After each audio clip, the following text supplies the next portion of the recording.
You are about to enter a world rarely discussed at dinner tables, yet quietly present at life's most pivotal moments. A world where a single signature can unlock a fortune, or freeze it in time. A world where trust is currency, and hesitation can cost thousands. Tonight's journey does not take place in a distant galaxy, nor in a haunted mansion, but in conference rooms, hospital corridors, kitchen tables at 8:47 p.m., where opportunity knocks, and sometimes no one answers.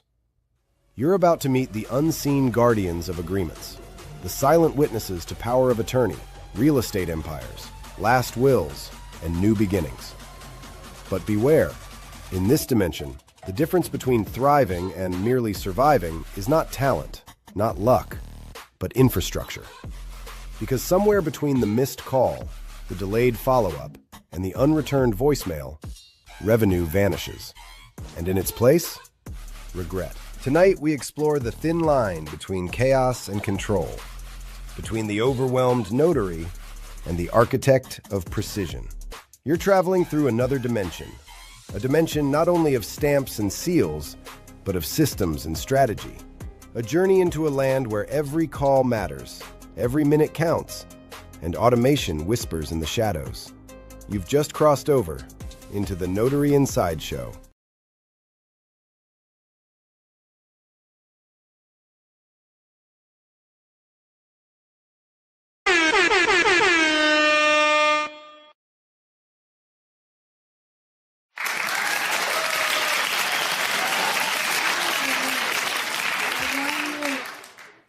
Peace, peace, peace. This is your international sales and marketing hitman,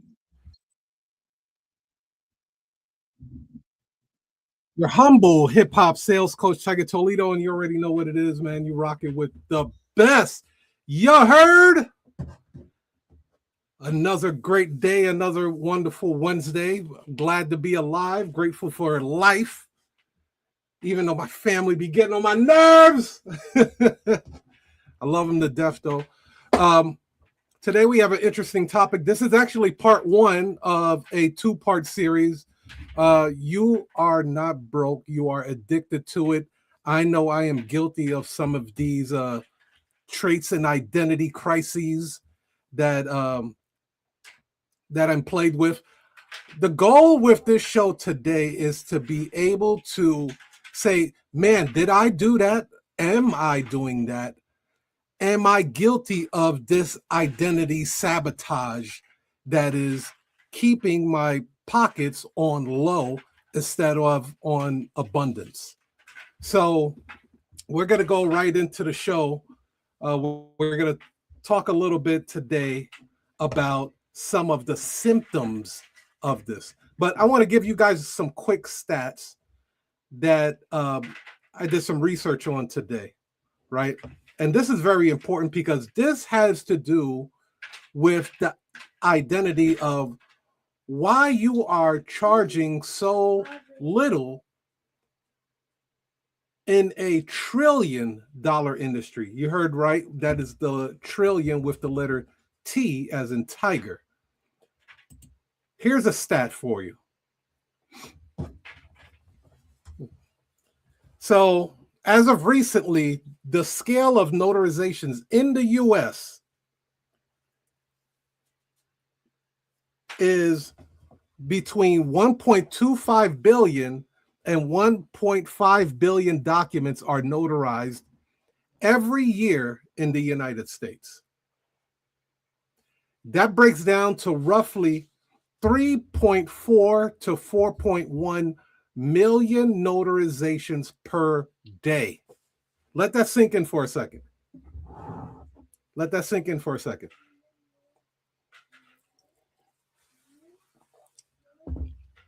$3.4 to 4.1 million notarizations per day. That is 40 plus notarizations per second, in case nobody has ever broken that down to you.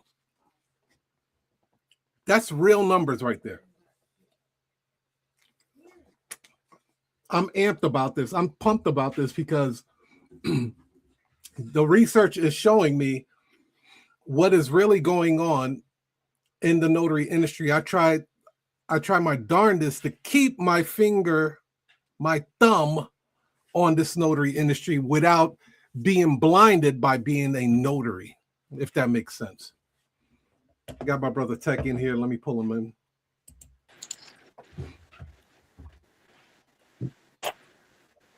Tech, you in the house? Yeah, run it, baby. You can run it. What's happening?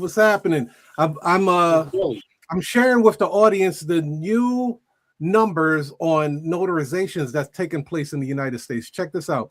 1.25, that's what it was like about a year or 2 years ago. It is now estimated between 1.25 to 1.5 billion documents are notarized every year in the United States. That breaks down to roughly 3.4 to 4.1 million notarizations per day.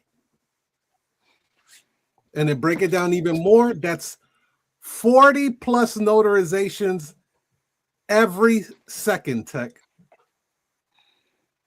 Oh, wow. Every second. So I'm a numbers guy, so I crunched the numbers even more to the ridiculous, right? And I said, all right, there's about 4.4 million notaries in the United States. What does that look like, right? But then I have to realize that the number that it would put out wouldn't be the real number, because most notaries are just doing it for friends, family. They're not taking the business serious, right? They're just running nonprofits, man. Yeah, they're just running just a little side Charity. gig, not even trying to really make any money. That's 80%. Yeah. But if you want to break it all the way down, that's about a little less than one appointment per day per notary, if you wanted to do the average. But we know that is not the average. There's only like maybe 10 to 20% of that 4.4 million that are actually killing it or really working this business to its capacity. And they may still not be optimized.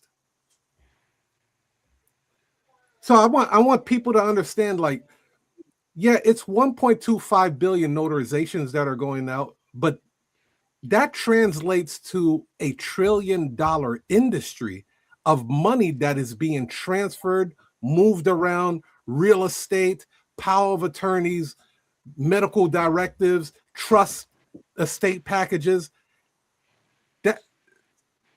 That should tell you at $75 to $100 per notarization, you are grossly underpriced. What'd you say, Ted? Yeah, I agree with you.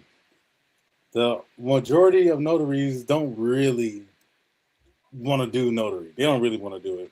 The majority want to have this fantasy, this fantastical idea of working for themselves, being self-employed, not having a boss, being a boss babe, or being a CEO mindset, motivational. That's the fantastical part of sort of this era that we live in right now. They don't really truly want to be a notary or be a business owner, because that part is hard. It's dirty work. It's boring. Like Andre says, it's monotonous. It's just, it's doing the hard stuff. It's responsive. It's not even speed. It's being responsive. It's engaging. Most people just want to live the lifestyle that they see online. They don't really want to do. Listen, man, this industry is easy. Look how much work is out there. This is an in-demand industry. You cannot look at the numbers. You cannot tell me that this is not an in-demand industry. And that's the documents that are recorded, Tech. That's not even the documents that didn't get recorded that need notarizations, and these people have a very hard time finding notaries. These are just the ones that have been recorded. There's actually more than 1.5. These are just the ones that have been recorded under the state. Absolutely. This is just the stuff we know about. This don't include all the repeat signings or the you know.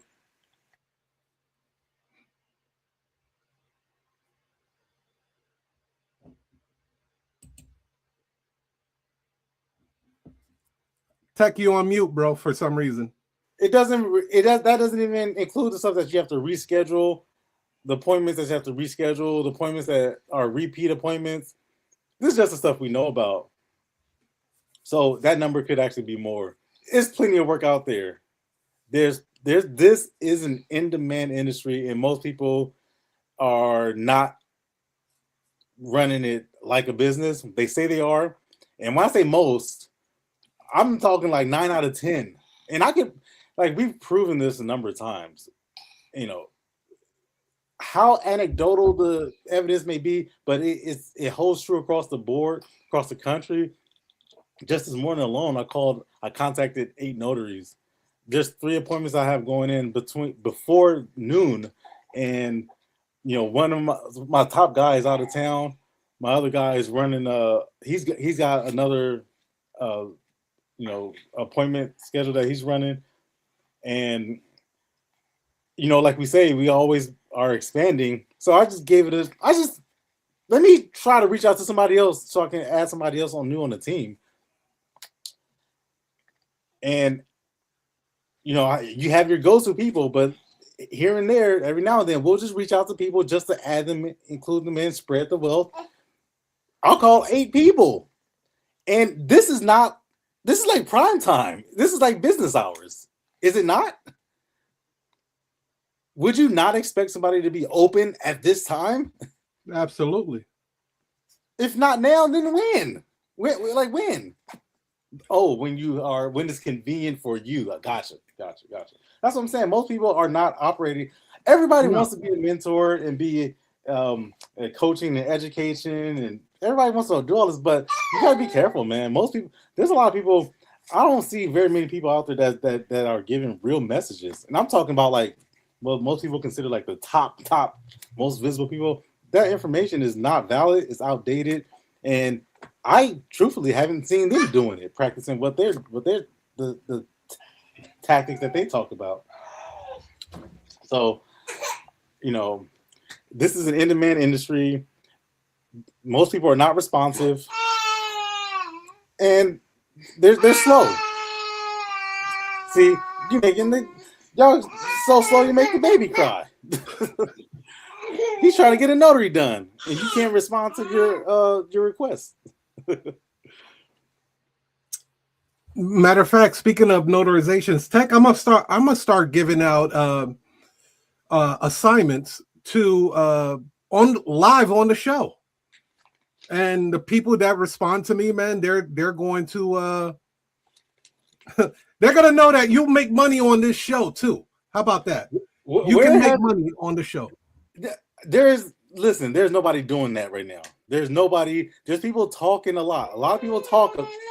They talk big talk, man, how they got all the techniques and all the strategies. Just download my template and just use my marketing tech. But they ain't never handing out work live. Yeah. And I'm going to do that right now, bro. I'm going to do it right now. I got a notary assignment. It's a trust that's going that I need a notary for Monday at 3:30 p.m. It is going to be in Manchester, New Hampshire. So if you are in Manchester, New Hampshire, zip code 03102, I have an assignment for you. Reach out to me at info@tigertoledo.com. That's info@tigertoledo.com. We giving out live assignments live on the air. We're helping. We're not just giving you tips and strategies on how to make money. We're actually going to put money in your pocket via Notary Insight Show. Who's doing that? And if you're in Oakland right now, if you're watching this right now live, Oakland, you right got now, wait, Tech. You about to hit him with one too? Yeah, that's what I'm saying, bro. Listen. Wait. Yo, ring the alarm, cause that a song is dying. Whoa, hey. We the realest out here, Tiger. We the realest out here, man. I mean, listen, the consistency. Nobody can question our consistency. We've always talked about automation. We've always talked about listening to other industries, not getting work from or taking our cues from this industry. We apply other industries into this industry. We infuse what works in billion-dollar industries in hospitality and transportation and luxury goods and consumer goods and finance. We take what works in other industries and infuse it into this industry. So if you're in Oakland right now, 2:00 West Coast time, if you're watching right now, yeah, hit me up. Info at mail.oaklandnotary, oakland-notary.com. That's info at mail.oakland-notary.com. And I'll get it live. And then, or you can go to the website, oakland-notary.com, and just hit me up. Call the number, dial 0. I'll answer it live on the phone, and I'll give you some work right now, live. Who else is doing that? People talking. Nobody, bro. No one. And we're sitting here. I'm just fired up this morning, man. I'm just fired up. Rock on, bro. Rock on. It's interesting. It's interesting because we have a really good platform here, and in time, more and more people are going to be tuning into the show. I guarantee you that more and more people will be tuning into the show, and they're going to see the type of work that we do out here and what we put out in this world. Tech and I have a system where we can easily grab a notary through our system, right? But we want to show you guys that we about this life, we about this business. We're giving out live assignments on the air. Respond to the emails that you said. Play this back if you have to. Mine's is Monday coming up.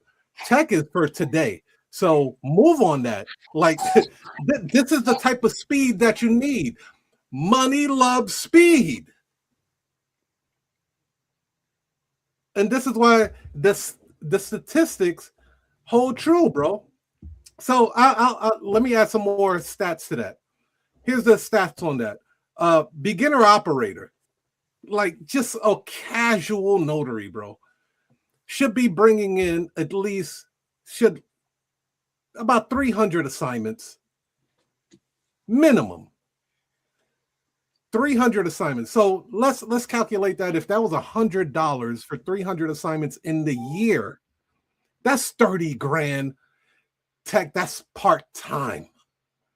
Part-time, like half the part-time. Now, if you're a serious business owner, a serious notary entrepreneur, then you're bringing in about 1,000 to 3,000 notarizations per year. Just add 2 zeros to that, and you can see what you'll bring in if your margin is $100 per year. Now, if you're elite and you're systematized, I mean, like you are Sabrinatized, 5,000 notarizations per year. 5,000 notarizations per year. Our members are seeing more growth in the last 3 to 4 months.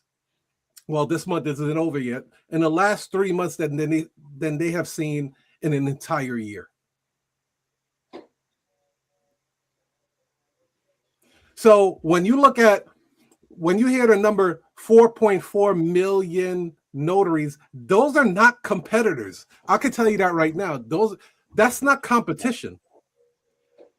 You probably are really only competing against 200 to 500,000 real players, not 4.4 million. I can guarantee you that. There's only probably 200 to 500,000 real player notaries or notary agencies, signing services that you're really going up against. And you're really not even going up against them because that one person can't run all those assignments. So he has to offload those assignments to you. Yeah. What a wonderful game we're in, Tech. What a wonderful. I hesitate to say the word properly, if it's done properly, because that's so subjective, because this is a highly individualized industry. But I want to definitely say that there is a baseline that exists today. We talked about this in the last episode. You definitely make an emphasis on it, how the customers are definitely trained they have a level of expectation that is just normal in their lives. You use the example of Amazon and the instant confirmation, the instant responses. You use the word speed earlier, speed to money. I would take that a step further. And the reason why is because last episode we were talking about how I was looking for contractors and stuff to do work. It's funny, man. I didn't necessarily go with the cheapest person. I went with the person who's the most responsive. And I feel like after doing like a quick analysis with the contractor, he was asking me, what was it that made me select him? And I was telling him that it was I was like, hey, listen, man, you wasn't necessarily the cheapest, and I don't want to even use that word cheap. I'm just saying the level of expectation today in this era is that there's instant response time. You get confirmations, you get text messages, you get emails, you get reminders. I can see availability real time. I can get an answer. Responsiveness is really what separates the people who are business owners or operators versus somebody who's really just a one-person show, man. It's just them. They're answering the phone. Maybe they were calling them back. Maybe they'll get to it an hour later. But by that time, all the contractors that waited a day to get back to me, 2 days, 3 days, a week, there's somebody who just got back to me last night after what's the day? It's 15. That's after 9 days. After 9 days, they're just not getting back to me. Like, bro, deal's gone. Bro, but here's the thing though. I asked him, I said, I just blatantly asked him straight up front, how much are you, what do you pay for ads? He was like, it can be $500 a lead sometimes. I said, somebody clicks on your Instagram ad and you pay $500. He says, yes. We're doing this for $4, $6. You know what I'm saying? How can you afford to let a $500 click slip right through your fingers? And yeah, granted, I'm talking about a different industry. You're talking about the housing, the home services industry, but it's all relative. You mean to tell me that you get like Instagram's on or Facebook, they're gonna somebody click on an ad, $500, boom, they're not questioning it. They're gonna hit your card for sure. That's what you wanted, right? And then how can you not invest the time, put in the necessary legwork to make sure that $500 click doesn't go to waste? How that doesn't make any sense to me.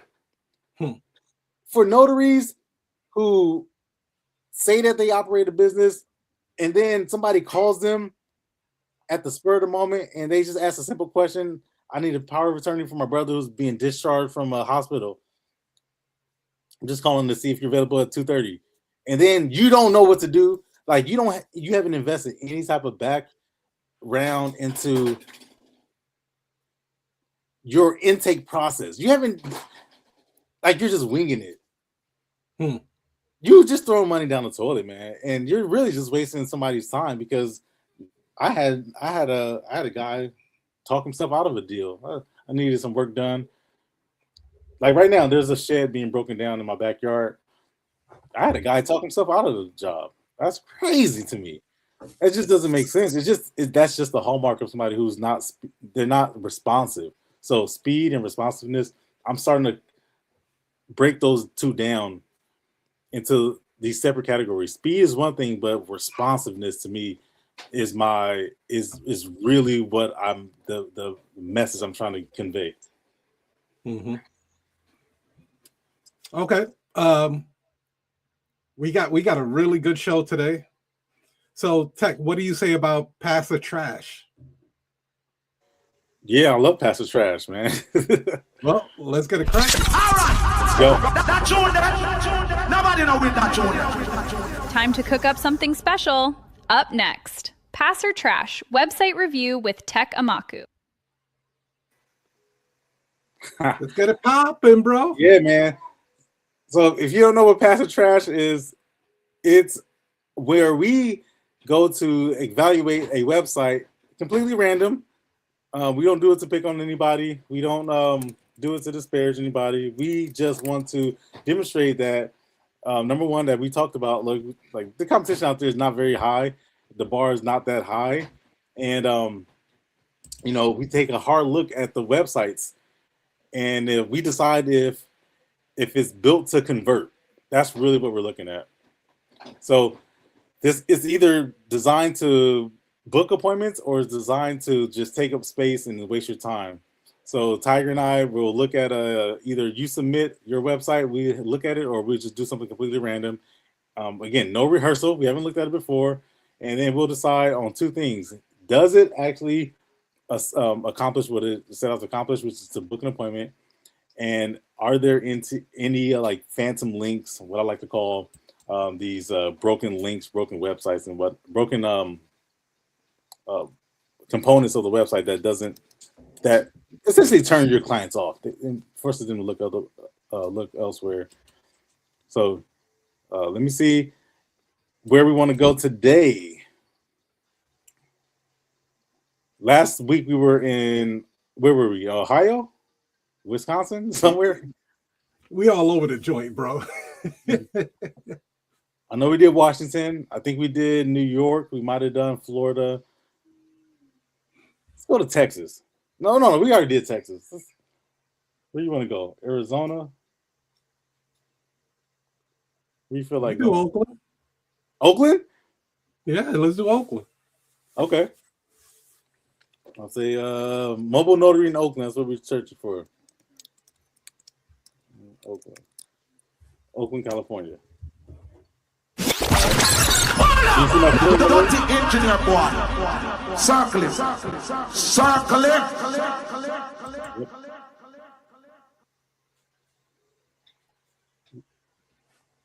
All right, so I searched. There we go. Mobile notary in Oakland. All right, we have the sponsor results. First up, we can go straight with that one. If you want to go with straight, that's what we did in the past. Go straight with that one. Yeah, let's go. All right, and there goes your boy right there. That's me right there. This is me too, right here. By the way, this is me here, and this is As also it should me. be. This is me right here. This is my connect, so that's me, and then so all top three are me. The first three results are all me. Just a little tidbit for you guys. Tiger let out the Tiger being ahead of his time with the multiple. Maybe he's already beyond the point now. But yeah, Tiger has the multiple listing. So yeah, but they're already me. Yeah, people talk about dominating their neighborhood, man. They talk about dominating their neighborhood with Canva flyers and going out. Nah, man, we talking about showing up in search. This is how you get it done. All right, so we're gonna go with the first one here. First choice notary. Let's click on it. Let's see. So two things we're looking for. We're looking for, can they book an appointment, and is the website functional? All right, let's go. I'm gonna just tell you right off the top, this is probably not a local website, and I already knew that because it didn't say anything about Oakland. It just said first choice. So this is probably like a nationwide agency, which is cool. This is cool, but let's see what it does. Well, Yeah, before you go into that, Tech, we have a special guest today. Welcome, Jessica Claire.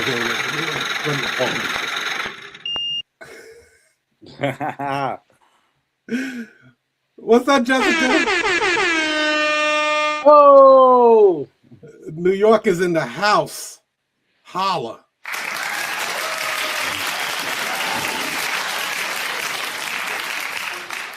I'm driving, so bear with me. We got you. We got you. yeah, So we're we're just doing doing hashtag. Pass a Trash right now. We're gonna review Okay. this website and see what it looked like. Yeah, All right. Jessica, you I'm want to still introduce here. yourself real quick? Or? Okay. So my name is Jessica Clairville. I'm the owner of J3 Mobile Notary. We're located in Queens, New York. So thank you guys for having me on stage today.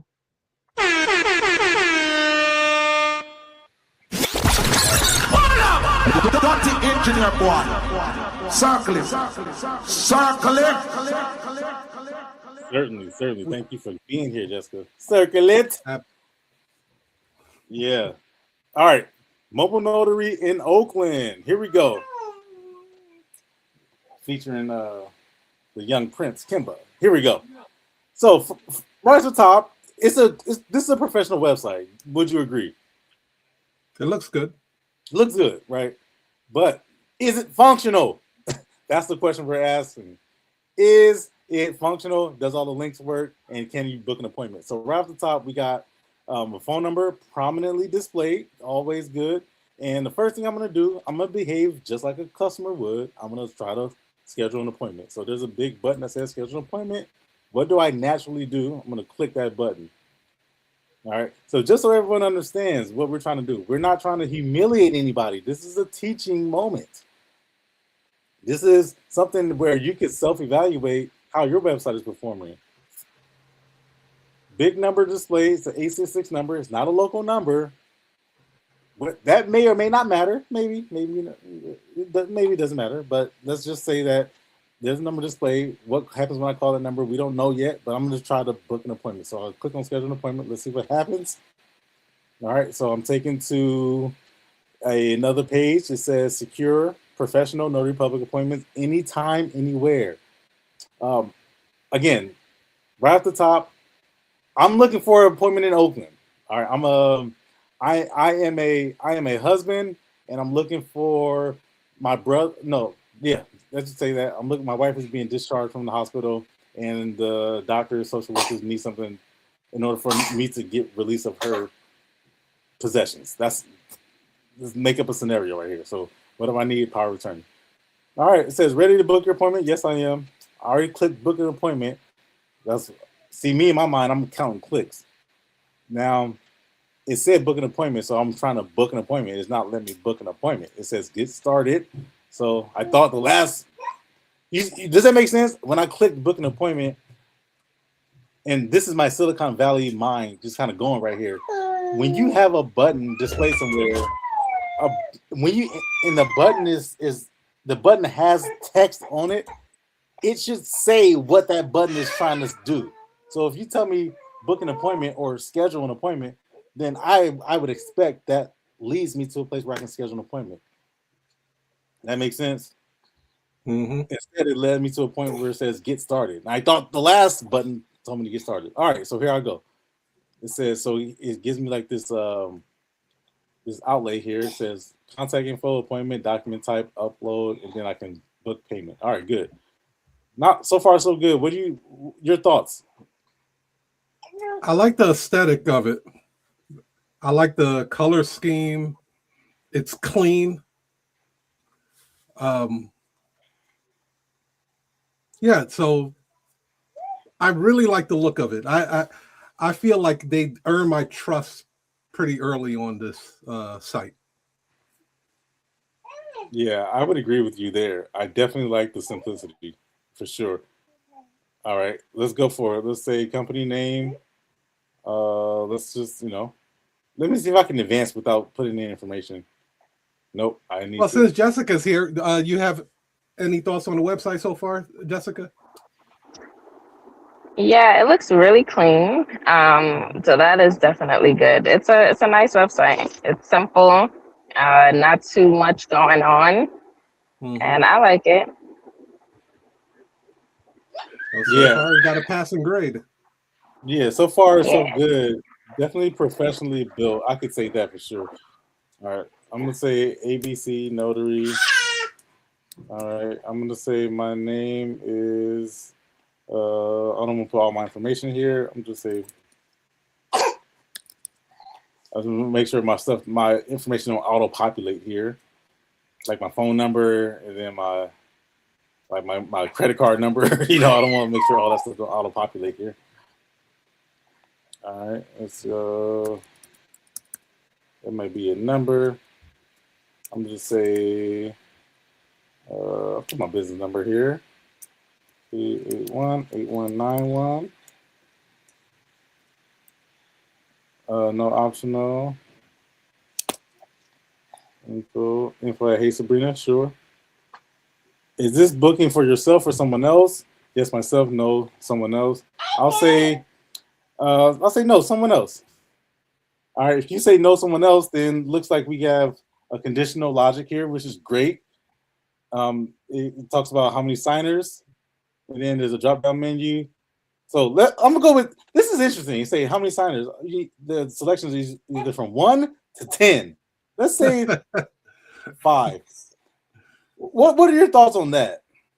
The conditional logic, which is good, and then these follow-up questions like the number of signers. So my thought on that is the way this intake form is structured, it doesn't look like the price changes after 5. So I haven't seen all the way at the bottom, so I'm going to say that there's no payment gateway on this thing. Am I right? If you look at the top, there's a progression bar here that says I'm just putting in the contact info. Then there's appointment info. Okay. Document upload. Then there's payment information at last. So it may be a payment gateway at the end of the line.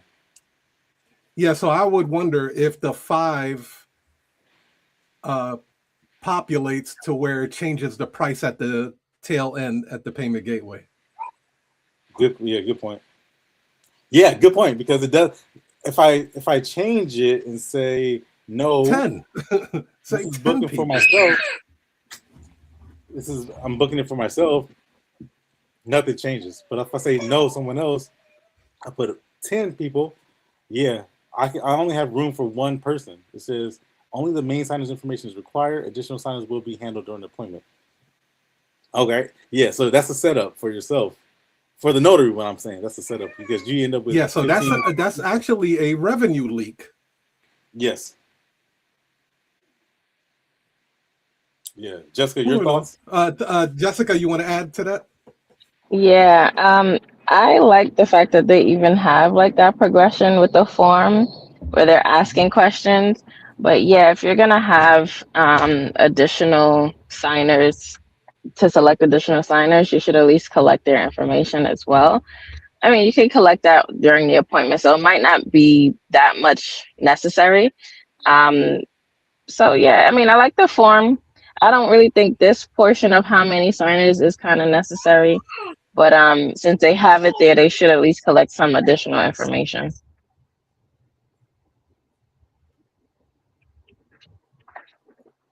What else we got, Tech? All right, so let's say we need 5 people. Let's go with 5 people. I'm gonna say first name is DDD, last name is DDD. Phone number is optional, email is optional. It's funny though, because it's asking me for. Hey, you gotta take it easy now. I'm right here. It's asking me. It says only the main signer's information is required. Additional signers will be handled during appointment. But it's asking for the main signer's information, and isn't that what this is right here? Contact,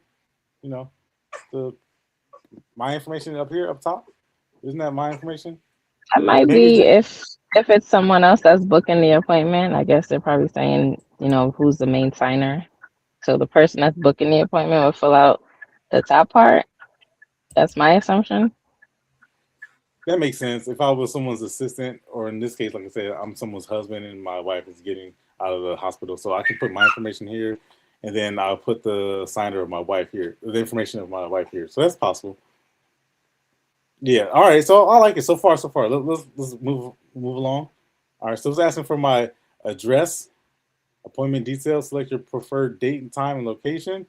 Let's say now this is a good one too right here, right? Because I think the for most notaries they struggle with their availability. In other words, when we call to outsource appointments, and Jessica, you should definitely know this. The first thing you want to rule out is, listen, I got something going on at 2:30 this afternoon.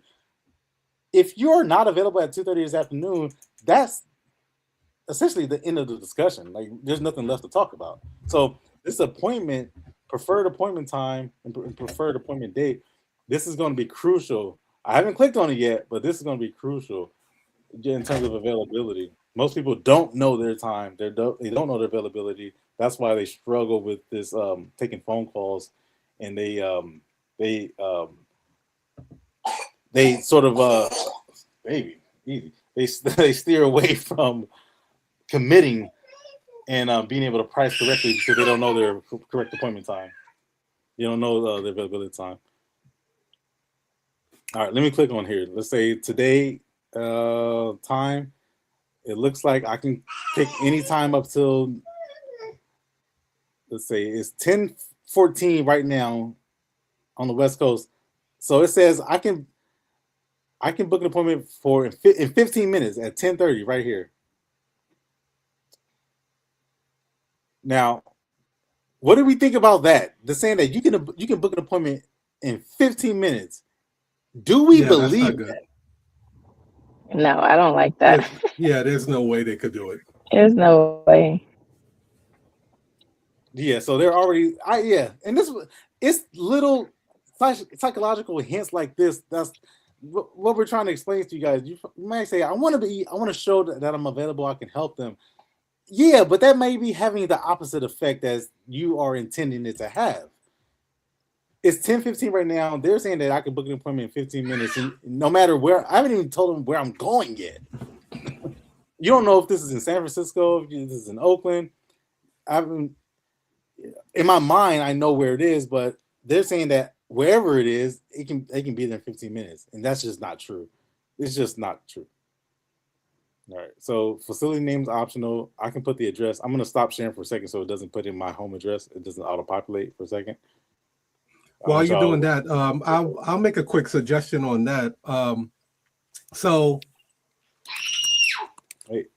with that timing thing, I'm gonna play devil's advocate on it. They may know or they may not know how to configure it. So I'm gonna take that into consideration where they don't know how to configure their calendar to be able to close that out, within an hour or 2 hours. But I will also say that I would even put a disclaimer right at the top that says appointments must be made at least, whatever grace period, 2-hour grace period, 3-hour grace period. That way it gives them enough time to prepare and move around, just in case they did not know how to configure their calendar. Because like for me, if a person wanted to book a notary in a state that I'm not in, I need at least 3 hours, at least 3-hour lead time for me to find a notary, dispatch the notary, do the confirmations and everything else. If you're in the same state, you're not going to need that same, grace period. You could say, an hour, an hour and 15 minutes. But I think you should leave a disclaimer letting them know, because what you're doing is you're controlling the behavior of the client and how they do business with you. So you either have a disclaimer or you don't show the time at all. In this case, they're doing neither. Oh, go ahead, Jessica. And I said, I think it's good to at least either have a disclaimer. For me, I have a buffer time, so they can't book. I think it's at least for 2 hours, 2 or 3 hours. So if they pick right now, they wouldn't be able to book until like 3, 4 o'clock. So I think to have that is good, just to give yourself some time. If you're outsourcing, you can find someone And then just in case you had other, obligations, it gives you enough time to get to that appointment. So a buffer is necessary. Yeah, that's the philosophy I agree with. If it's why is it on the board if it's not available? Buffer time, lead time, or what, or nothing, right? Either you make the claim or you clearly state that, listen, we need 2 hours, we need 3 hours, regardless of whenever you book the appointment, or you don't show it at all. And something happened this morning. There was a guy who had an appointment at 1 o'clock today, and he called this morning and he wanted to see if there was anything available earlier. And yes, there was something available at 10 to 10:30. So I just put him on ice. I said, Liv, we got something at 10:45. And he says, can I take that? I said, yeah. So if it's not available, don't show it. If it is available, or if it's not available and you are showing it, then that's a lie to me. You are misleading your clients, and that's what's going to lead you to more cancellations and more chargebacks and refunds. And you're going to get, especially if you're asking for payment up front, then you run the risk of bad reputation. If that matters to you or not. All right, do you need me to add the site back to the stage? Yeah. All right. So I have the information, 123 Main Street. And I never liked this question right here. Tell us about your documents or any other helpful information. I never liked this question. It's just so open-ended. And number one, I could put nothing, or I could put a whole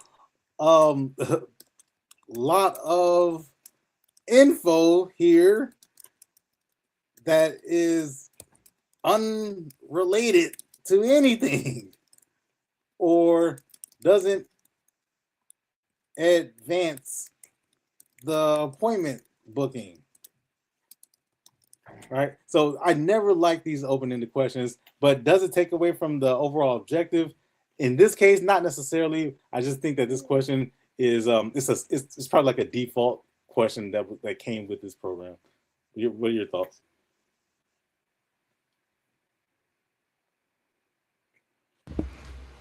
I'm not too concerned about it. I'm more concerned about is this person going to close the deal, right? Like they could be like, me and Daffy Duck are gonna sign this document. I don't care, bro.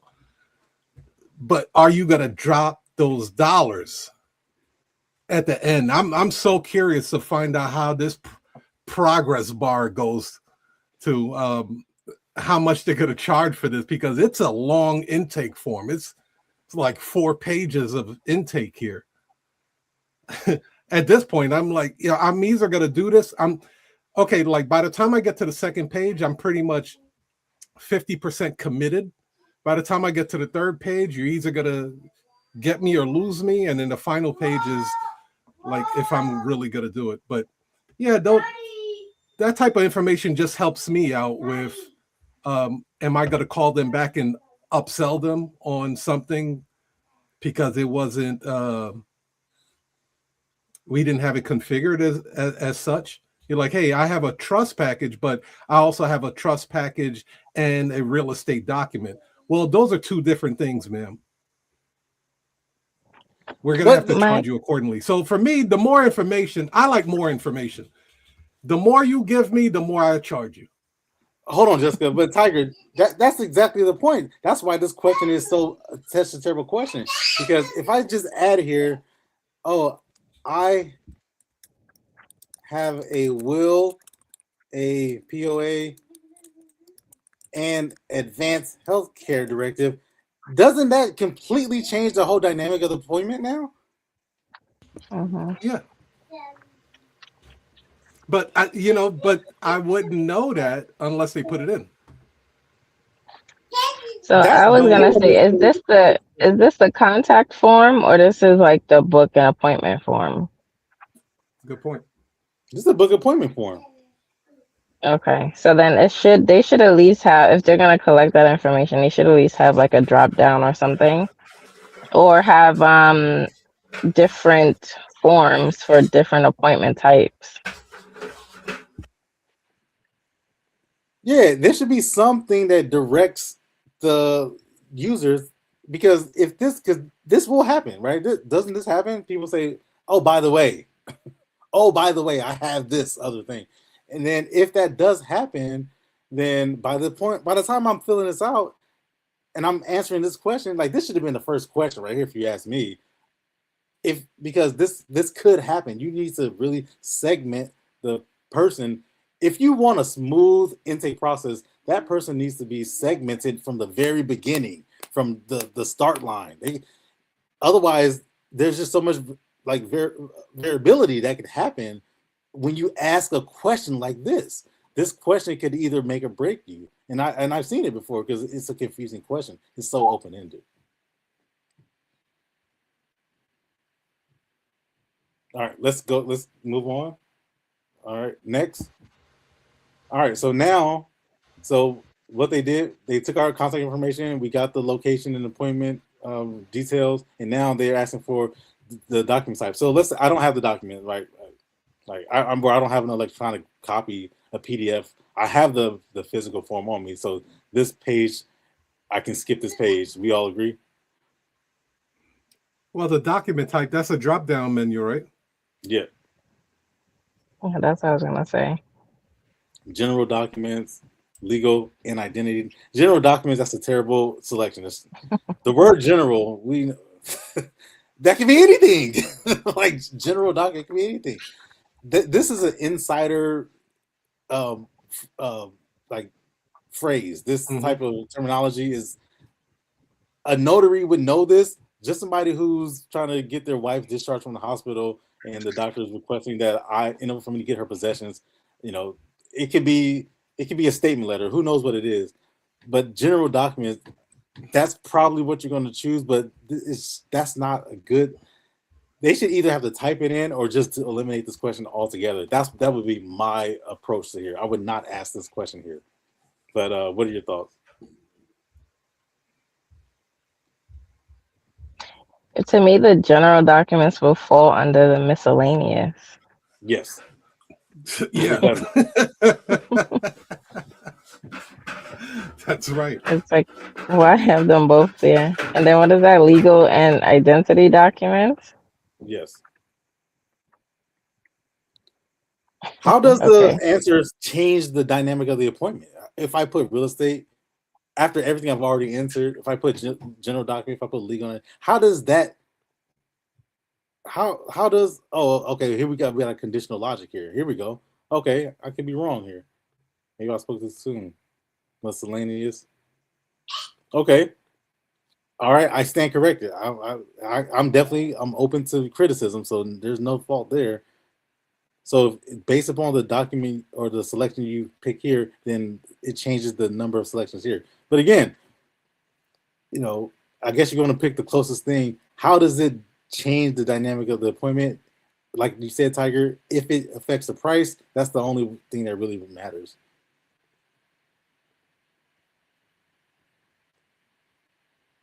Yeah, so you see how it changes based upon the selection here. So if I put miscellaneous, I like that. Yeah, that's actually pretty good. Okay. I like that a lot. So it adds another tag here that says, "Oh, I can take an appointment live here on the phone. Live here on the. Let's take it. Let's go. It's a great day at Oakland Notary. This is Alex. What document can we help you with?" Hello, Alex. Just an enrollment letter for my grandchildren. I'm just trying to get it notarized. They're getting registered in school in South Carolina, and they have to have permission from my son because he's their legal guardian. And I just want to bring him down there so we can get a letter notarized from you guys so he can send it to his mom. Okay, so it sounds like you need an enrollment letter. And so it sounds like we may be able to help you here. We already have the letter. Oh, we already excellent. have the letter. We just need it notarized. Okay, very good. Very good. May I ask you a few questions, get a few quick details, see if we can offer you a solution here? Uh-huh. Okay. All right. So it sounds like you're the person coordinating this appointment on behalf of your family. Who will be signing the letter? My son.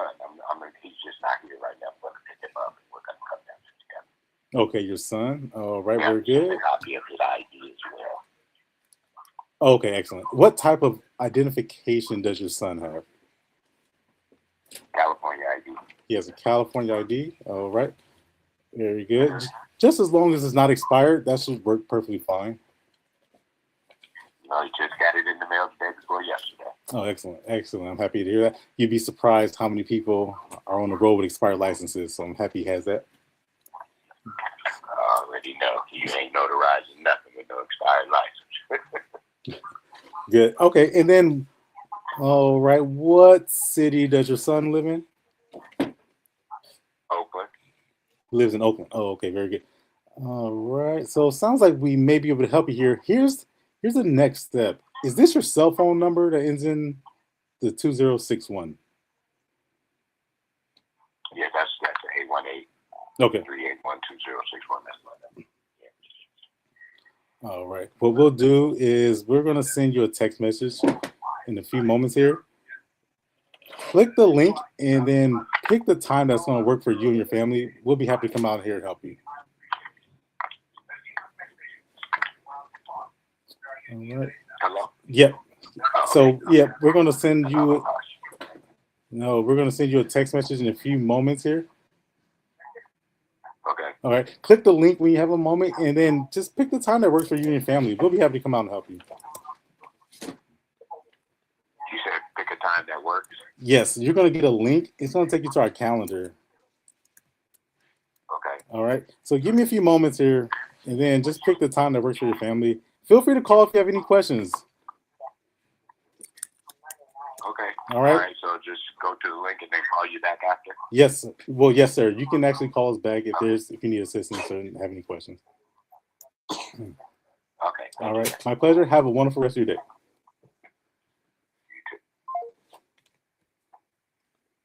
All right. How did I do? You did great. The joke landed. The joke landed. Now here's my issue, right? With people.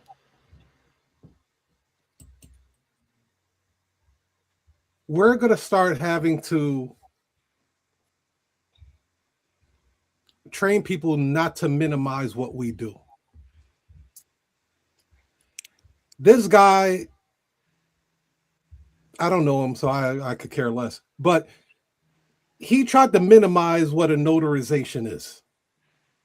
And when they do that, I understand the psychology of it because they're like, there's no way this guy's going to charge me more than $50 for this or $25 for this. You're just notarizing.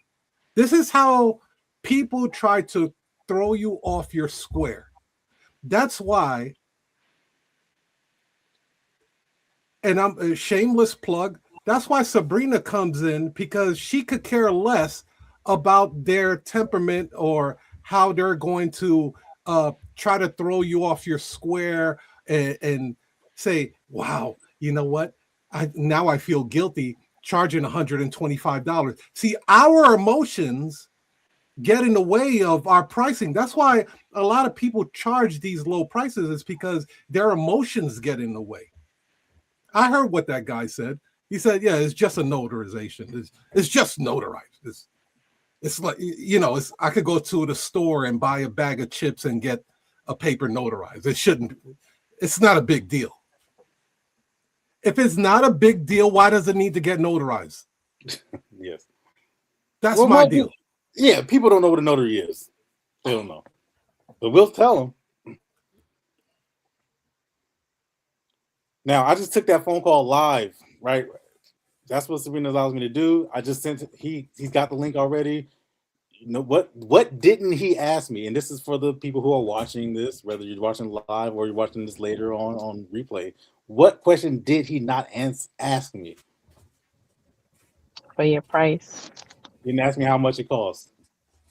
Oh, Tech, I wonder why he didn't ask me that. How come he didn't ask you that, Tech? That's something that we've discussed ad nauseum. It's because, and this is what kind of it relates to what we're looking at now.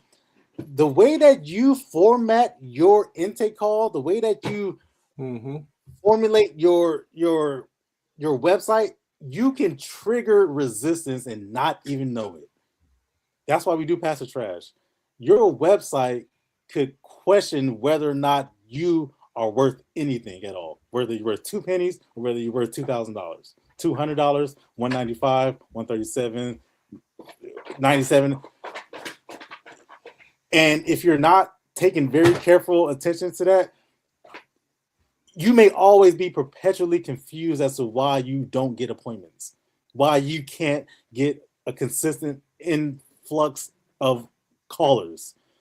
What? I did everything these gurus told me to do. I didn't market it everywhere. I put all these messages on Canva and I'm on Instagram. How come no one's calling me? You may not even be aware of what you are putting in your messaging that's triggering people to question whether or not you're legit, whether you're worth it, whether you're going to waste somebody's time, whether you're going to get my document rejected, whether you can handle the job. And this is why we pay so much. It seems like we're scrutinizing this website so much, but I really want to drive that point home. We don't do this. No, it's a long ass intake form. Yeah. And the length of the intake form, true, right? People got things to do. So, your thoughts, Jessica? I'm really curious about hearing what you do as a elite performer, in my opinion. Yeah, I think having confidence is definitely key. And that takes a while to build up. So I can't knock, people if they're not there yet, because I wasn't like that in the beginning. So it takes a while to kind of command your price. And I don't like the word know your worth. I think it's just command your price. And once you're confident in what you do and how your system is running, you can command the price that you require. So, a lot of people are having trouble answering the phones and given the price. So the call, I think your call was great. I just had one before we came on, two actually, where they asked for real estate documents, and I said, I'm going to send you the link. One person asked for the price, and he said, okay, that's good, that's doable. You can send the link. The other person didn't ask, and then the one that didn't ask, he, once he looked at the link, he sent me a text message and said, oh, it was a little bit too expensive. We're going to find someone cheaper. I said, no problem. If you can't find anyone, just give us a call. We'll be happy to help. I'm not gonna, lose any sleep over that. Maybe he'll find someone, maybe he won't.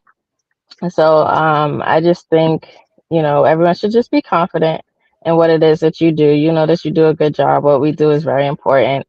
And not everyone is our client. So don't feel bad that you didn't get something or someone didn't go with you. Not everyone is your customer. So just be confident in yourself. That's an incredible insight. How long did it take you to? It sounds like you don't know, doesn't affect you anymore. How long did it take you to get to that? Because you talk about, you're right.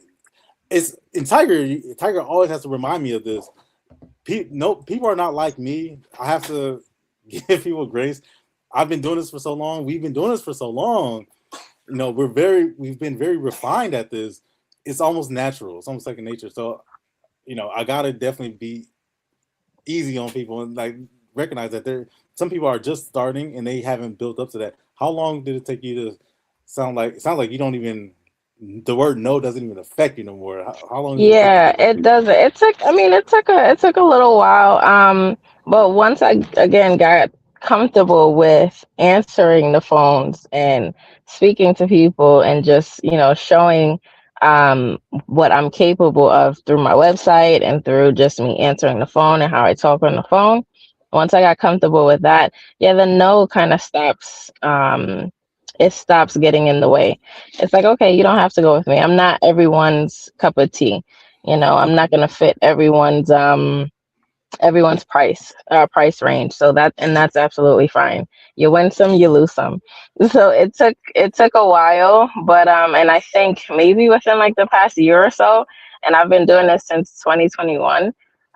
So it took a while to get there, but yeah, I think everyone eventually does get there because some people are just, they're gonna either hound you down for your price, you stand firm, and if you get it, you get it. If you don't, you don't. That's okay.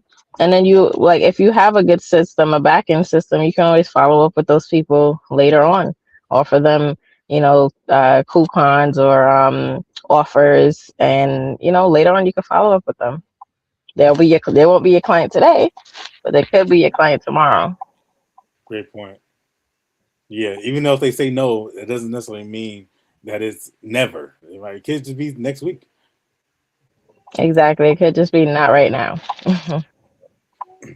All right, let's finish this off. Go ahead, real Tiger. quick, one thing I wanted to say about this website as you're doing the intake form is that one thing I really like is that the phone number is on the bottom right throughout the whole process. So at any point where you feel that, okay, this is becoming too much, you could always call them right there in that little chat area bot. So I'll give them credit on that.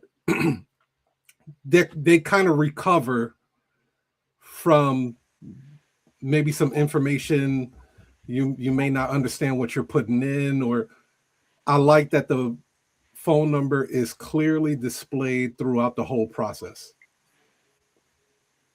Agreed. Yeah, that's a great point. Great observation too. All right. Let's see. And again, you guys see something, you guys watching this, if you want to implement some of this stuff into your own business, then that's what it's for.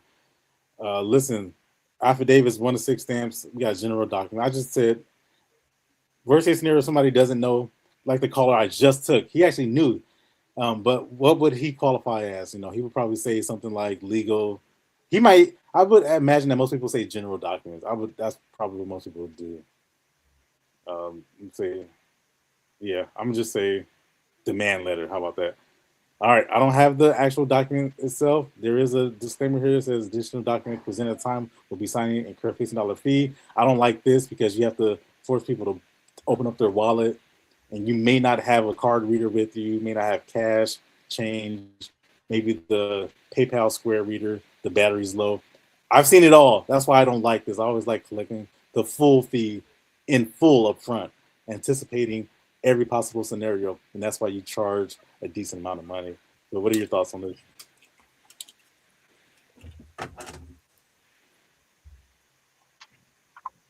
Yeah, I don't like the things do change ahead of time or when you get to the appointment, and then you can adjust accordingly.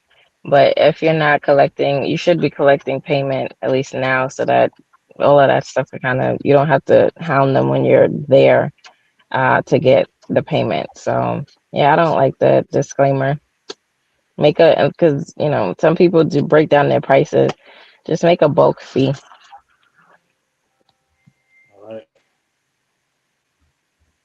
All right. So, yep, I have a notary who just arrived to the appointment, and they're just asking about the client's number. So I'm going to go to the last page here, and then I'm going to actually help this notary out and have her stand by. I'll call the client. All right. Last page. We have the booking. We have the fee, $99 for a demand letter. This answers your question, Tiger. Let's see. Any additional notes, specific instructions, requests? I like that question. Payment option. You can pay now. You can pay later. Look at that. You will receive an email invoice with a payment link. What do you think? And then there's a checkbox here. You can confirm the booking. Let me ask you. So I don't have any other notes. Let's just say none. Or I'll say 2-hour parking on the street. I would say that 2-hour parking. That's what people write. What would you select if you got confronted with these payment options? I'm always paying later. Pay later. Exactly. Pay later. Everybody's gonna pick that. Now, we talk about if you only gave one option to pay now, like Jessica just finished saying. Jessica, 100% of the time you get paid in advance? Yeah, 100%. I got burnt too many times, so you're gonna pay in advance 100% of the time. 1,000,000% of the time. You're gonna pay ahead of time before we leave. I've 1 gotten million. 1 billion. I've gotten haggled for $2. So not happening. No, you know what, Jessica, tell us a real life story that happened, so people are aware of what comes with trying to collect later. I'd love to hear your So war story. so my last straw was I did a divorce document for this lady. It wasn't too far from my home, but she had a whole story. She was very talkative. She had a whole story, which is fine. I love talking to people. But I get to the house, thinking she's gonna have the documents. She didn't have the document printed. That was one. She told me she had it printed. Her printer wasn't working. I had to troubleshoot her printer. Okay. So I'm there, and the printer's on the floor. So I'm there on the floor trying to fix and configure her printer just to get this document printed. It took us like 20 minutes. And then I think I charged her at that time. I was very low. I think I charged her maybe like $50. So once we finally got it printed, notarized the documents, then she tells me, "Oh, I don't have. I only have $15." I was there for about 40. It was one notarization. I was there for about 45 minutes, and she told me she only had $15, and she doesn't have and she doesn't have cash. It's only on her card. And then I tried to process her card, and her card didn't go through. And I was just like, "Oh my goodness!" So I ended up. I wanted to rip up the document. But I ended up just walking out. I said, I can't. This is just crazy. That was the very last straw for me. So I was a tech. I was a printer technician. I was a notary. And I didn't get paid. And I was like, this is just insane. So yeah, that was my very last straw. Very, very last straw. That is insane.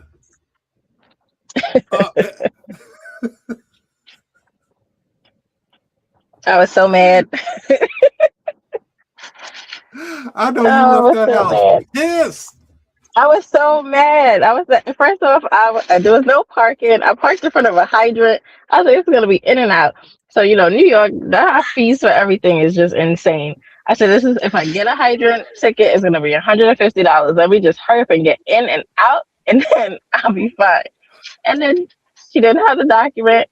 She didn't have money. Oh my gosh, I was so irritated. I'm glad I didn't get a ticket because I don't know what I would have done. Yeah, I understand why you're 1,000,000% getting paid up front. Yeah, 1,000,000%. Wow. All right. Well, Tech, while we're doing this website, can you do something for me real quick? What's that? Can you go and change the document type?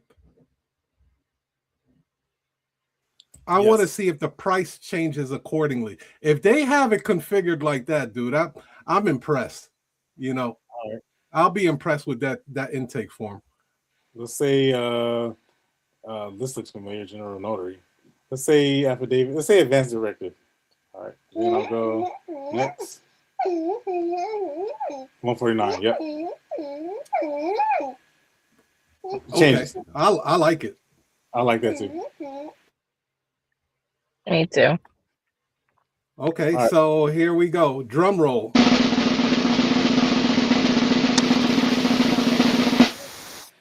Yeah. Is it a pass or trash, brother?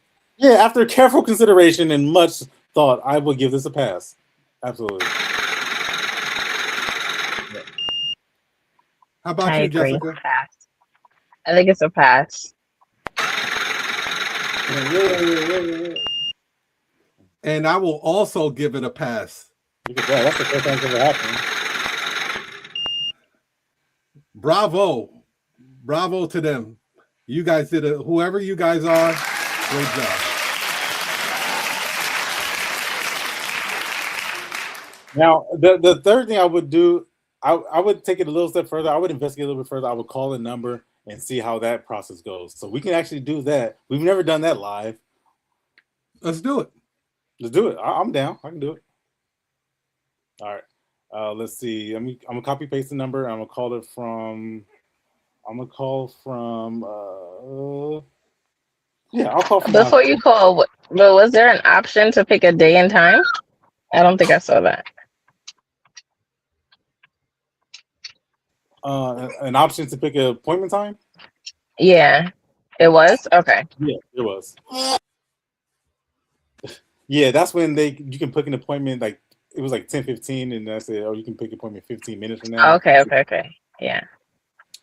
All right. So I'm gonna call them up, and then hopefully you can hear me. That's the only thing that if it comes through, the audio comes through. But let's see. All right, let me copy and paste the phone number. 866-828-6856. So 866-828, and then 6856. 6856. You know what? Let me call from my. I was gonna call from my my web phone. I'm gonna call from my.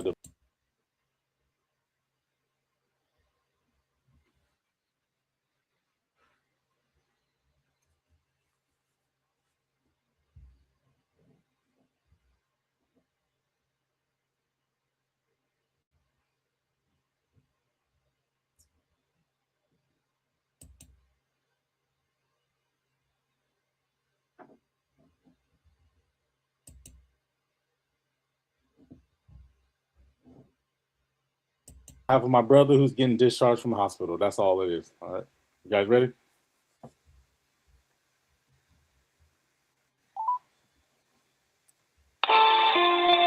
You hear it?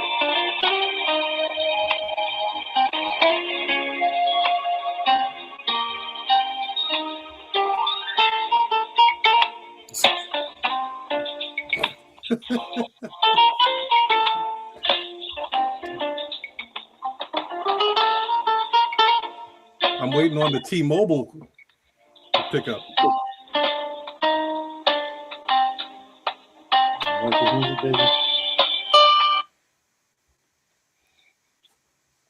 Hi, this is Robert with First Choice Notary. How can I help you? Hi, Robert. I was looking to get an appointment today. See if you have anything available today, about 2:30, 2:45, 3 o'clock. Okay, let's do 3 o'clock. Can I get the zip code? Your zip code? Sorry. 3 o'clock today is okay? Yeah, I need to check my system. So can you give me your zip code, please? My zip code is 94611. Gotcha. Just bear with me. Because a lot of my notaries, they have full-time jobs. So I just want to double check to see if if one of them will be available at 3 o'clock today. What type of documents were these? The type of documents is actually this. I have a brother he's getting released from a facility. He's been in a facility for, I want to say, the last 5 years. So in order for him to get some of his possessions, he's got to have this letter signed. Gotcha. Yeah, I'm familiar with it. So we do charge $149 to send a notary public out to you. Are you okay with that? $149? Yeah, man. Because we are a company, so we pretty much broker it. So I find a notary, and I make sure she comes, and once the document's signed, I make sure it's completed. We review it, so it's more official, when you work with the company. So we do charge a little bit extra. So okay. $149. Oh. Are you okay with that, or you wanna look somewhere else? If you don't find it, then you can call us back. Well, will someone be able to go at 3 o'clock? Because I tried calling earlier. Of course. Okay. Yeah, of course. Yeah, they will be able at 3 o'clock. So what we need is pretty much the full name, phone number, and the address.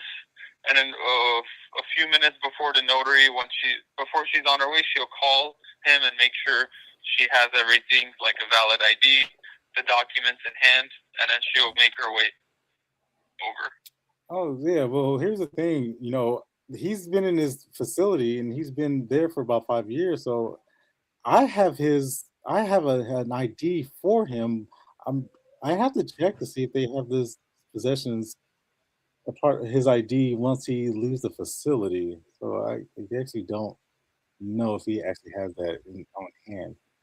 Oh, so with the notary, in order, let's say you sign a document, you have to show the You see notary how who you are. improper So it's intake a valid process will leave you In like California, they're cool. If it's he's expired, just telling me it just has information, to but be none of this within means expired anything. You within can't 5 actually years. sign the document. If it's more than that, you do need some sort of valid identification. Does he have like a passport or like an out of country ID valid or something with a photo on it?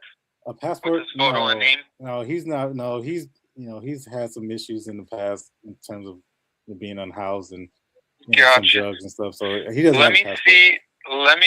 Let me see if we can do it with the credible witness. Just bear with me. I want to see this one thing. California.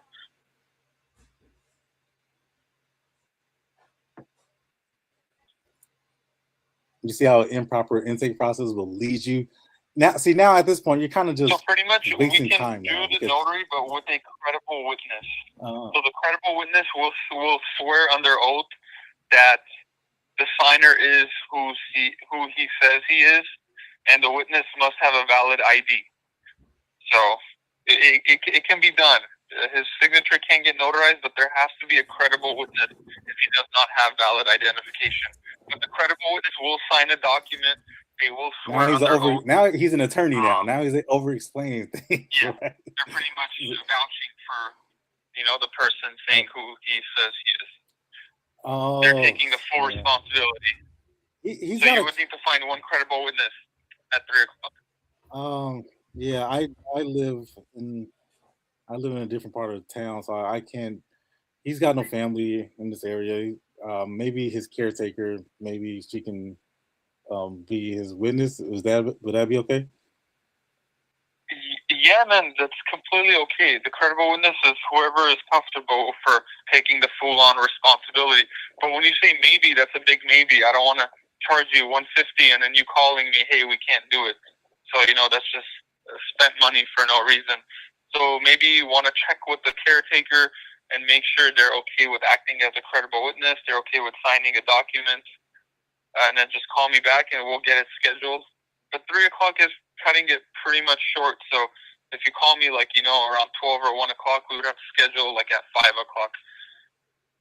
Okay. All right. And how much you say it was again?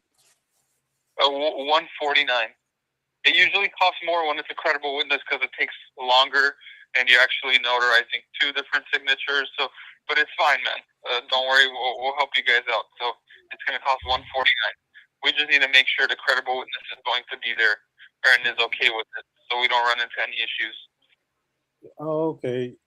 All right. And okay.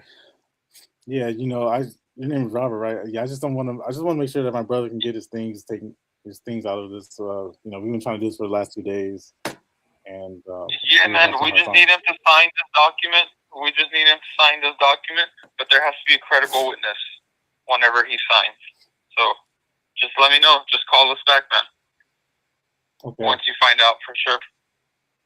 Oh, okay. But try to plan a little later. Just try to plan a little later instead of 3:00, if that's okay. All right. Well, let me try to find a credible witness, and let me see. And so, if I find somebody, then you guys can go out there and do this today. And then, is it possible you can send the document, email it to me? I'm his brother, and we've got some family that actually need some of the copies of the document, so I can go retrieve his possessions. My man, we can do it. It's just we charge extra for every little thing. We're a company, so for scan backs we charge extra $25. But yes, we can do that for you, no problem. But it is going to cost extra $25. $25? Because the notary will have to take it back to their. Yes, because the notary will take the documents. They'll take it back to their office, and then they're going to scan it in and send it to us. So that's why it's cost money. We can't do it for free. No, I'm not asking you to do it for free. I know that there's some costs involved. All right, I just need to know that you can actually do it. That's all. That's really what my big deal is. Yeah, we can do it, no problem. So it's $149 for the notary to come out there, and then $25 for scan backs. All right. To get the documents scanned back to you. All right. And if I call this number, will I get you? Will I talk to you? Yeah, man. Today I'm working, so. All right. Well, listen, and let me thank you for that information. I'm gonna call back and then see if I can. I'm gonna call the nursing home and see if there's somebody who can. I actually talked to the owner. She said that she would not be able to do that if I asked about this. So I'll have to call around and see if I can find someone. Yeah, gotcha. All right, my man. We're here, man. We're open all day, so you can call me anytime. We can schedule anytime, today or tomorrow too. Once you get the credible witness. So. All right. Thank you. Appreciate it. All right, man. Yeah, no problem. Have a good day. Bye.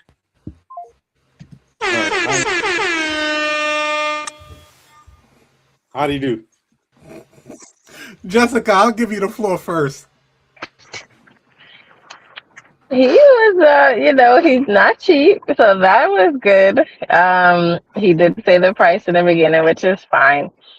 What was funny was him saying, we charge for every little thing, man. We charge for every little thing. And he tried to, it kind of seemed like he was rushing, trying to rush you off the phone, like convince you not to do the appointment. So, yes, explaining, it was too much explanation. I get it, but you don't have to go too crazy in on all the requirements and this and that. Just say, hey, if you have someone that has an ID, I can verify who they are, then we can take care of you. And then, how do we know if you're going to call back?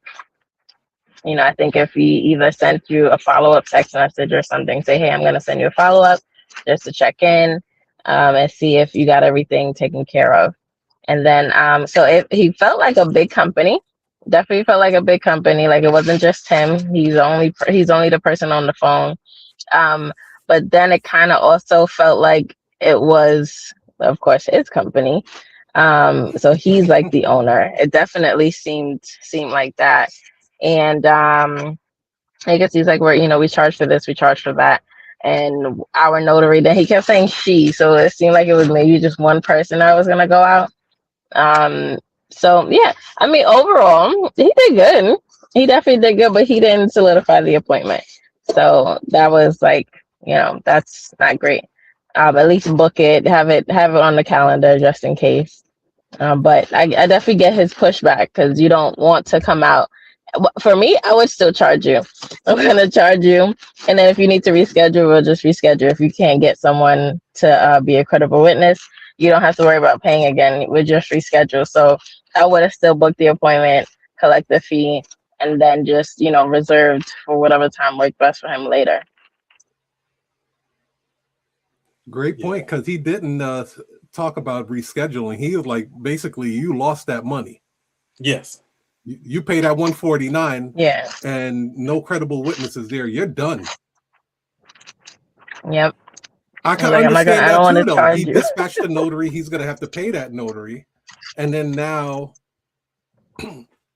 you would have to reschedule, and then he'll probably send that same notary back out. He would have to pay that notary twice. I was extremely entertained. Why was that? I love this guy. I like his personality. Personally, he was damn near rudely transparent. He displayed that he did not need your business.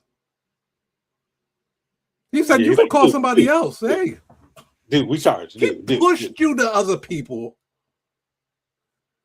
which is it's a sales tactic that he did. What they call that, like the disqualification. I like thorough people like that because he but he also didn't let you just go like that. He threw you away, but then brung you back in. He pushed you away, then he brung you back in. He obviously has a system because he let you know he was an agency off the rip. Let me check my system to see if I have a notary available for that 3 o'clock. He lets you know he's not running that appointment. He gave you the price, no hesitation, not scared of giving out numbers. I like that.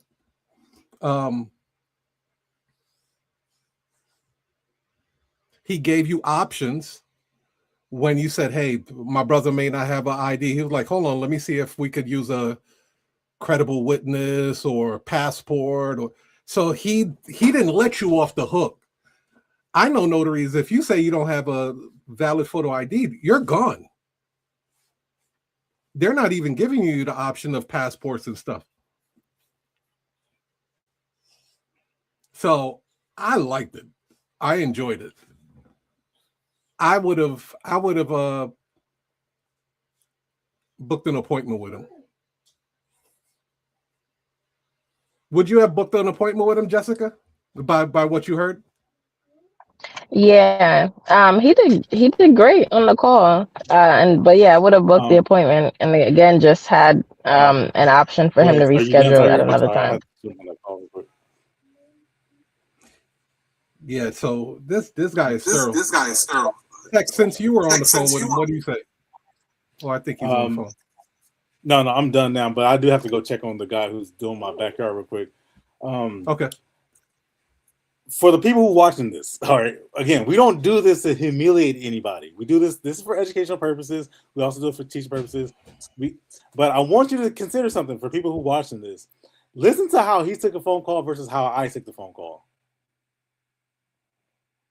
If you need to go back and listen to how I took the phone call, because I think Tiger makes a great point. He was almost pushing me away, which is a sales tactic.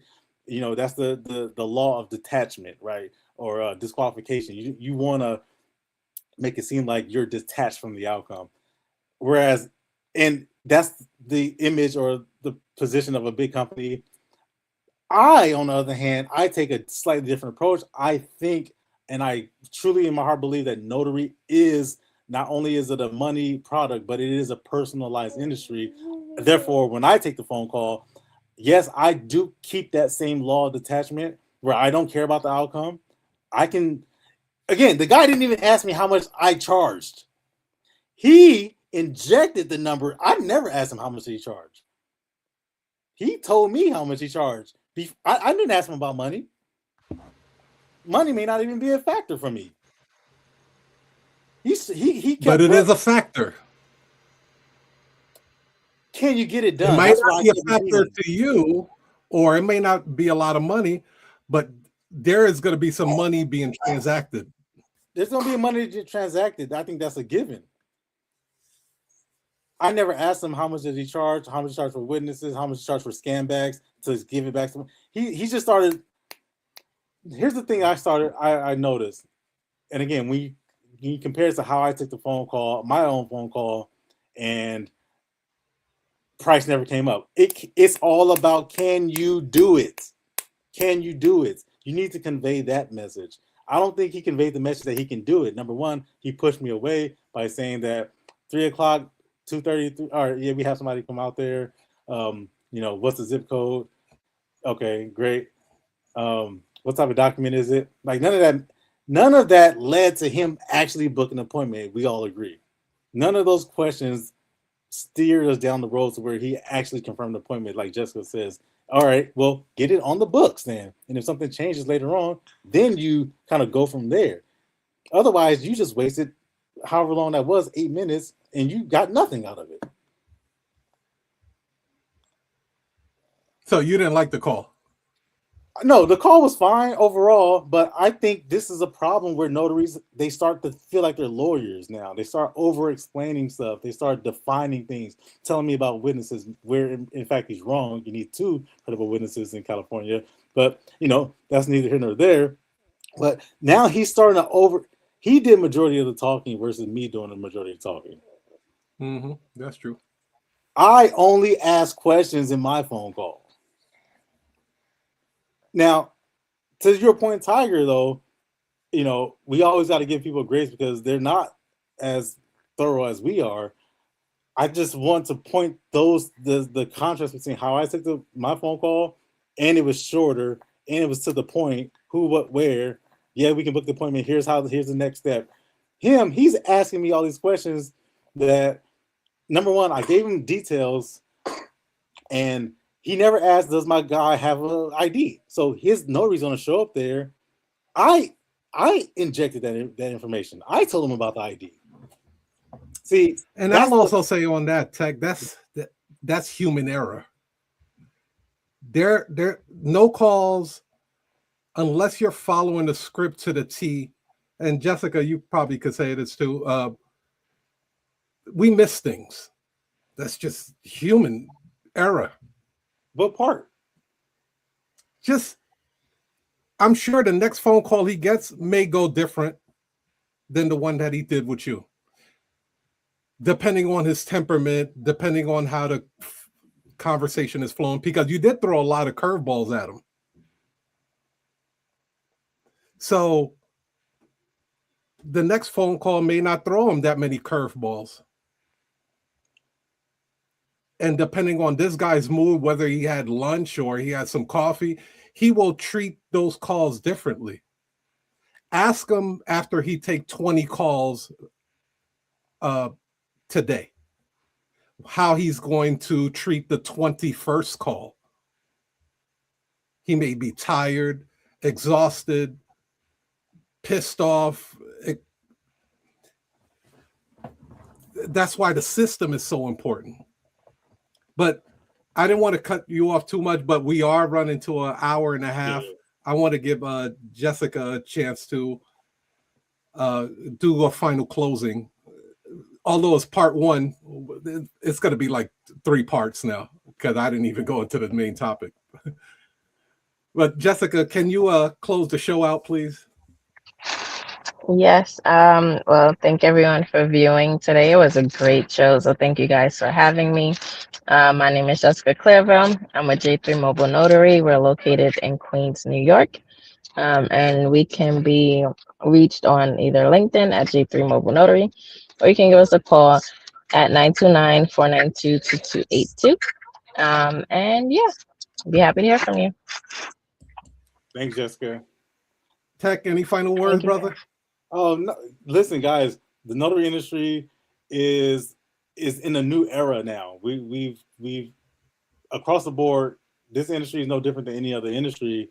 I think that if you are investing the time that's necessary for you to be successful by listening to conversations like this, and just by you being here, listening to these discussions, I think that you've already put yourself ahead, far advanced of, in terms of how your website performs, how you sound, how you show up on the phone, and how you show up on your appointments. You listen to me take an appointment, Tiger is giving out money, I'm giving out money, Jessica's giving out insights. That alone in and of itself puts you in a class of its own. So I just invite everybody to come watch us. And I thank you guys for just sticking around this long, whether you're in your car, you're at the gym on the treadmill, or you're just out there running appointments. Go get it. And with that being said, ladies and gentlemen, join us next Wednesday. Peace, love, and happiness, and plenty of cash flow. You heard?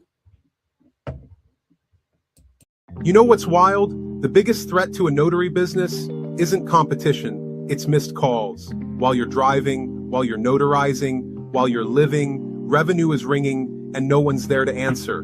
That's why we built Sabrina AI. Not another app, not another chatbot. A trained AI phone receptionist engineered specifically for notaries. She answers your business line instantly, qualifies the caller, schedules the appointment, handles the follow-up, all while you stay focused on closing deals. The smartest operators aren't working harder, they're building systems. And when a client calls a Sabrina-powered notary, it feels structured, it feels premium, it feels inevitable. Right now, most notaries are still doing this manually.